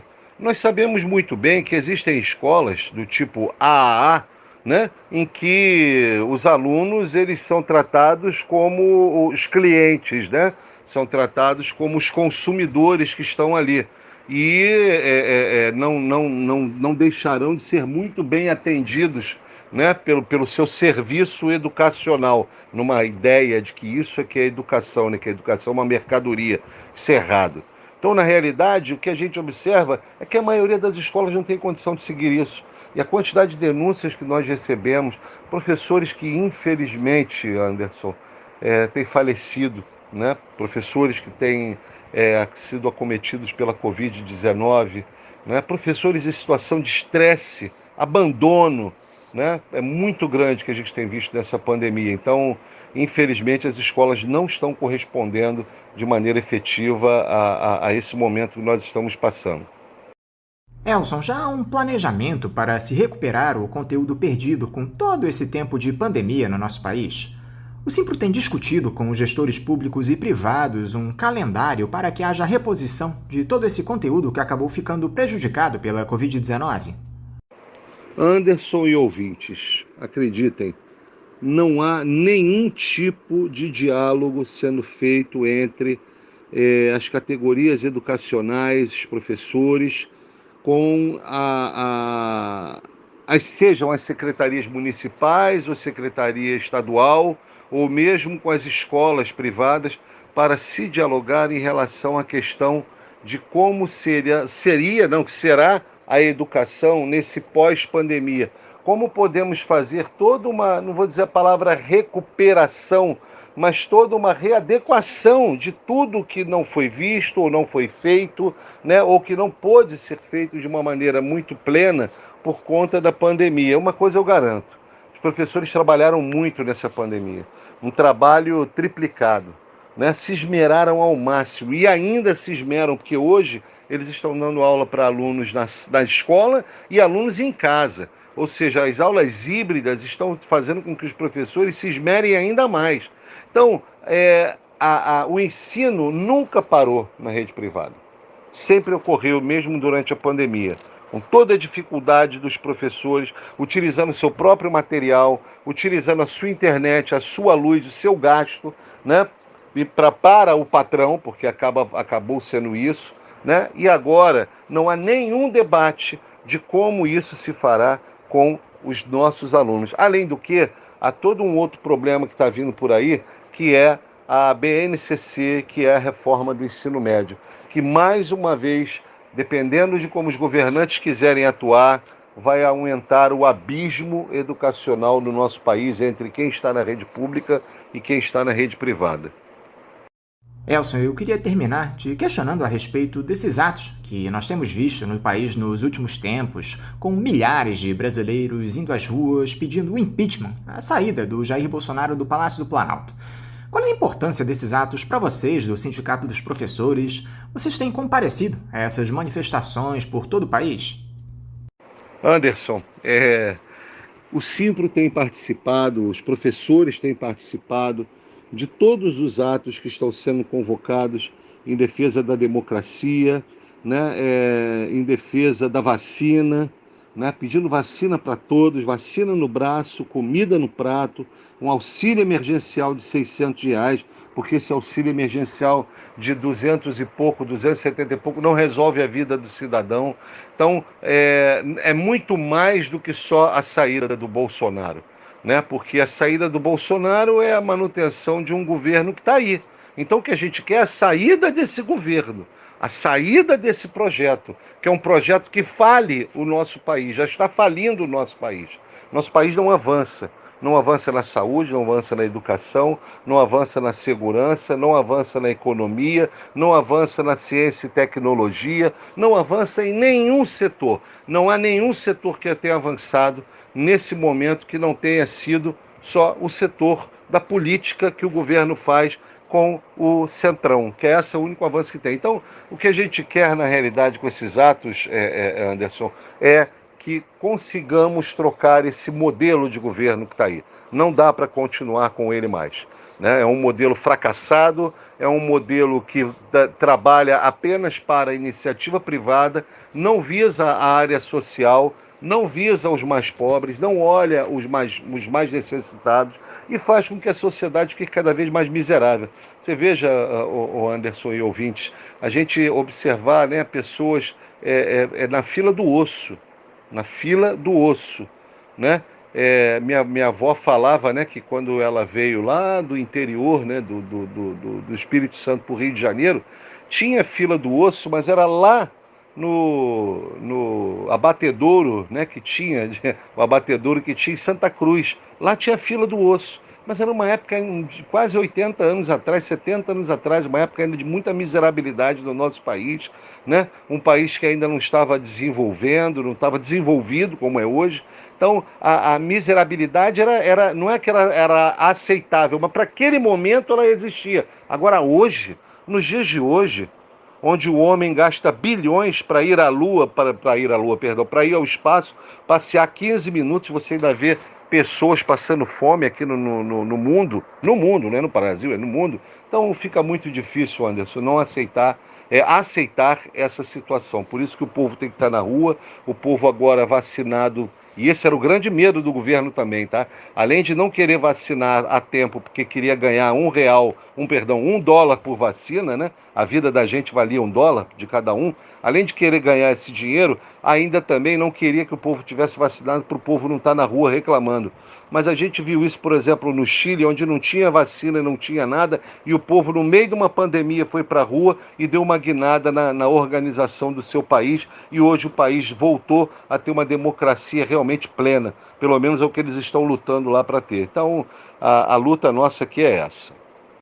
Elson, quero mais uma vez te agradecer por esse diálogo aqui conosco no programa. Quero te desejar um ótimo dia de trabalho e deixar aqui o meu abraço.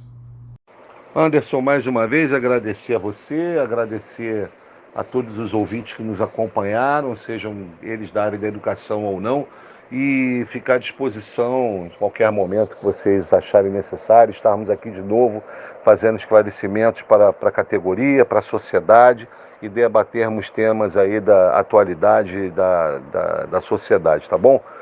O Simpro Rio agradece mais uma vez ao programa Faixa Livre, a você, e estamos juntos aí nessa luta em nome da democracia e em nome de momentos melhores para o nosso país. Muito obrigado a todos. Conversamos aqui com o diretor jurídico do Sindicato dos Professores do município do Rio de Janeiro e região, o Simpro Rio, Elson Paiva. E vamos encerrando a edição de hoje do Faixa Livre, para amanhã, a partir das 8 da manhã, estarmos aqui novamente na Rádio Bandeirantes 1360 AM para mais uma edição do nosso programa. Um abraço a todos vocês e até amanhã!